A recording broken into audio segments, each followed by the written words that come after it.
은혜 받을 말씀은 예레미야서 43장 1절부터 13절까지 말씀을 제가 한 절, 여러분들 한 절 같이 교도하도록 하겠습니다. 1절을 제가 먼저 읽습니다. 예레미야가 모든 백성에게 그들의 하나님 여호와의 말씀 곧 그들의 하나님 여호와께서 자기를 보내사 그들에게 이르신 이 모든 말씀을 말하기를 마치니 호사야의 아들 아사랴와 가레야의 아들 요하난과 모든 오만한 자가 예레미야에게 말하기를 네가 거짓을 말하는도다. 우리 하나님 여호와께서 너희는 애굽에서 살려고 그리로 가지 말라고 너를 보내어 말하게 하지 아니하셨느니라. 이는 네리야의 아들 바룩이 너를 부추겨서 우리를 대적하여 갈대아 사람의 손에 넘겨 죽이며 바벨론으로 붙잡아 가게 하려 함이라.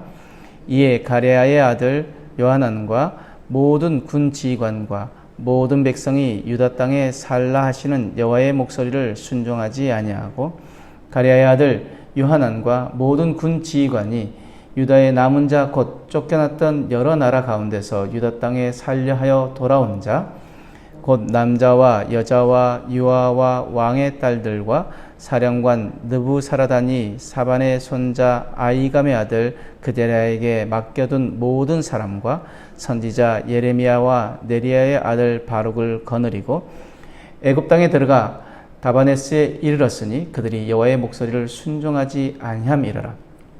다바네스에서 여호와의 말씀이 예레미야에게 임하여 이르시되 너는 유다 사람의 눈 앞에서 내 손으로 큰 돌 여러 개를 가져다가 다바네스에 있는 바로의 궁전 대문의 벽돌로 쌓은 축대의 진흙으로 감추라. 그리고 너는 그들에게 말하기를 만군의 여호와 이스라엘의 하나님께서 이와 같이 말씀하시되 보라, 내가 내 종 바벨론의 느부갓네살 왕을 불러오리니 그가 그의 왕자를 내가 감추게 한 이 돌들 위에 놓고 또 그 화려한 큰 장막을 그 위에 치리라. 그가 와서 애굽 땅을 치고 죽일 자는 죽이고 사로잡을 자는 사로잡고 칼로 칠 자는 칼로 칠 것이라.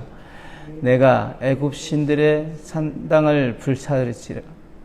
느부갓네살이 그들을 불사르며 그들을 사로잡을 것이요 목자가 그의 몸에 옷을 두름같이 애굽 땅을 자기 몸에 두르고 평안히 그곳을 떠날 것이며 함께 읽습니다. 그가 또 애굽 땅 벳세메스의 석상들을 깨뜨리고 애굽 신들의 산당들을 불사르리라 하셨다 할지니라 하시니라. 아멘.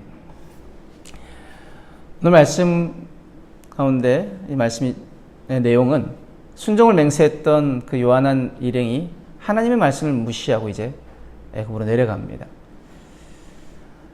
하나님은 그들이 의지하고 있었던 그 애굽을 바벨론을 통하여서 심판하시겠다라고 말씀하십니다. 오늘 말씀을 통하여서 하나님 우리에게 무엇을 말씀하시고자 하실까요? 우리 1절에서 7절 말씀 보면은 요한은 자신들이 기대했던 그 말씀을 듣지 못하자 예레미야를 거짓 선지자라고 비난합니다. 예레미야의 말을 듣고도 뭐라고 얘기하냐면 우리 하나님 그렇게 말씀하실 리 없다라고 그 예레미야의 말을 무시하는 거죠.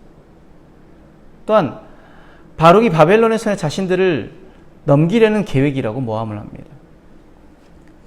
이것은 내 결정이 곧 하나님의 뜻이어야 한다는 교만이나 하나님 말씀대로 하면은 실패할 것이라는 불신에서 비롯한 태도입니다. 요한뿐만 아니라 모든 백성들이 그 하나님의 말씀을 버리고 애굽으로 내려가게 되죠. 그들은 요한과 함께 맹세를 했던 당사자들이었고 또 모든 과정을 지켜봤던 증인들이었습니다. 당연히 하나님의 뜻이 무엇인지 알았지만 그들의 마음은 이미 애굽에 가 있었습니다. 애굽이 안전한 피난처가 될 것이라는 확신을 넘어 신앙이 되어버렸습니다. 그곳에 가면 우리는 살 것이다. 왜 그랬을까요? 그들은 하나님을 신뢰하기보다는 자신의 판단과 애굽의 환경을 더 신뢰했기 때문입니다. 그로 인해 그들의 눈이 가려지고 자신들이 놓여 있는 상황을 바로 보지 못하고 귀가 닫혀서 하나님 말씀을 바로 듣지 못하게 된 것입니다. 잠언 3장 5절 7절 말씀에 너는 마음을 다해 여호와를 신뢰하고 내 명철을 의지하지 말라. 너는 범사에 그를 인정하라. 그리하면 내 길을 지도하시리라. 스스로 지혜롭게 여기지 말지어다. 여호와를 경외하며 악을 떠날지어다. 마음을 다하여 여호와를 신뢰하라. 무엇입니까? 두 마음이 아니라 한 마음입니다. 온 마음으로 여호와를 신뢰하라. 하나님을 온전히 믿어야 한다는 것입니다. 또한 우리의 명치를 의지하지 말고 범사의 그를 인정하라고 하셨는데, 범사가 무엇입니까? 내 마음에 맞으면 하나님 뜻이고 내 마음에 맞지 않으면 하나님 뜻이 아니기에 그것을 거절하는 것이 아니라 어떤 말씀이라도 그 말씀에 순종하는 것입니다. 때로 내 마음에 맞지 않는다 할지라도. 즉 믿음과 순종이 우리 안에 있다면 하나님께서 우리의 길을 지도하실 것이라고 말씀하십니다. 하나님을 신뢰하는 자의 고백은 어떤 고백입니까? 시편 118편 6절에서 11절 말씀에 여호와는 내 편이시라 내가 두려워하지 아니하리니 사람이 내게 어찌할까? 여호와께서 내 편이 되시다 나를 돕는 자들 중에 계시니 그러므로 나를 미워하는 자들에게 보응하시는 것을 내가 보리로다. 여호와께 피하는 것이 사람을 신뢰하는 것보다 나으며 여호와께 피하는 것이 고관들을 신뢰하는 것보다 낫도다. 문나라가 나를 애워쌌으니 내가 여호와의 이름으로 그들을 끊으리로다. 그들이 나를 애워쌌으니 내가 여호와의 이름으로 그들을 끊으리로다. 아멘. 하나님 완전히 신뢰하고 하나님 말씀 순종하며 나아가는 사람들은 사람들을 무서워하지 않습니다. 환경을 무서워하지 않습니다. 왜요? 하나님께 피하는 것이 사는 길이고 하나님을 신뢰하고 믿음으로 나아가는 것이 하나님께서 그 모든 것을 지키시는 것을 알기에, 그러므로 그들의 입술로 고백하는 것이 무엇입니까? 하나님이 내 편이십니다. 왜요? 하나님 믿기 때문에. 그러므로 무엇합니까? 두려워하지 않는다. 내가 사람 나한테 뭐 할 수 있겠냐? 왜? 하나님 내 편 되시는데 라고 고백할 수 있다는 거죠. 8절에서 13절 말씀에 하나님은 유다 땅의 경계를 넘어 애굽에서도 똑같이 말씀을 들려주십니다. 예레미야에게 어떻게 얘기하라고 하죠? 다바네스에 그 있는 바로의 궁전 그 대문에 그 벽돌로 쌓은 그 축대에다가 돌 여러 개를 가져와서 묻고, 그리고 그것을 통해서 이스라엘 백성들에게 깨닫게 하라고 하십니다.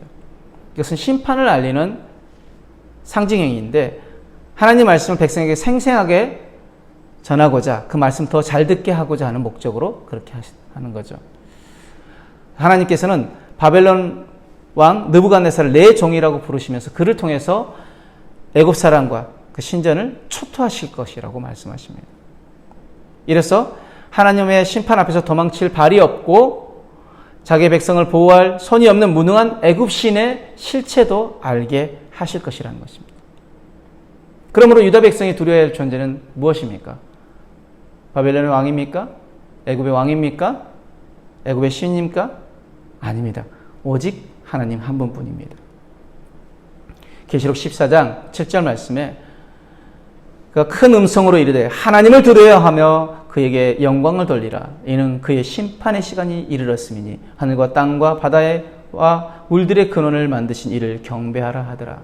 우리가 두려워할 것은 오직 하나님이십니다. 왜요? 이 온 우주 만물을 만드시고 또한 이 온 우주 만물을 심판하시는 분은 오직 하나님 한 분이시기 때문입니다.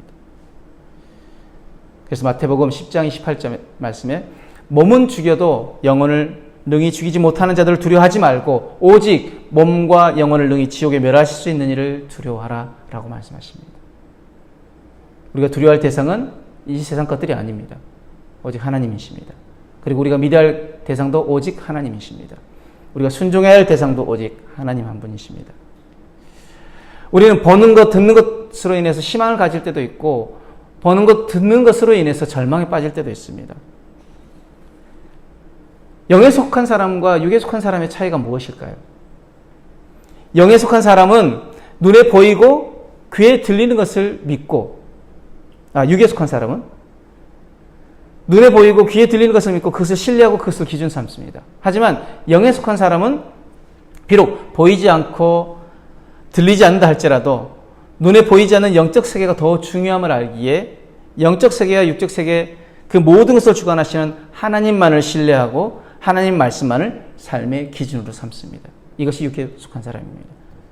영에 속한 사람. 육에 속한 사람은 육적인 것을 기준 삼고 영에 속한 사람, 보이지 않지만 그 영적 세계와 그 모든 것을 주관하시는 하나님을 온전히 신뢰하고 믿고 그 다음에 그 말씀을 기준으로 삼는다는 것이죠. 그래서 고린도후서 4장 18절 말씀에 우리가 주목하는 것은 보이는 것이 아니요 보이지 않는 것이니 보이는 것은 잠깐이요 보이지 않는 것은 영원합니다.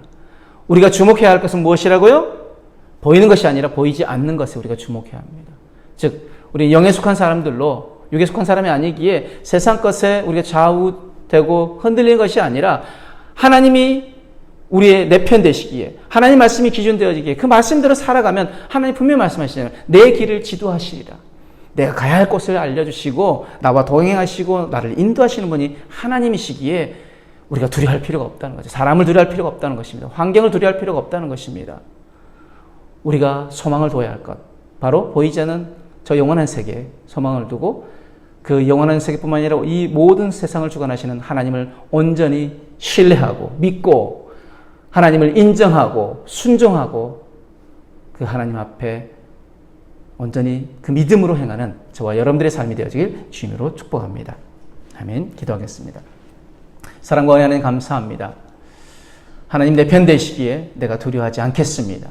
사람이 나를 어찌할 수 없기에 하나님 앞에 온전히 나아가며 여호와께 피하는 것이 사람을 신뢰하는 것보다 낫다라고 말씀하신 그 말씀 우리가 믿고 나아갑니다. 하나님 내 편 되시기에 내가 이제 더 이상 세상 것을 바라보고 두려워하지 않겠습니다. 세상 것을 의지하지 않겠습니다. 오직 주님만 믿고 주님만 의지하고 주님을 인정하고 그 말씀에 순종하며 살겠습니다.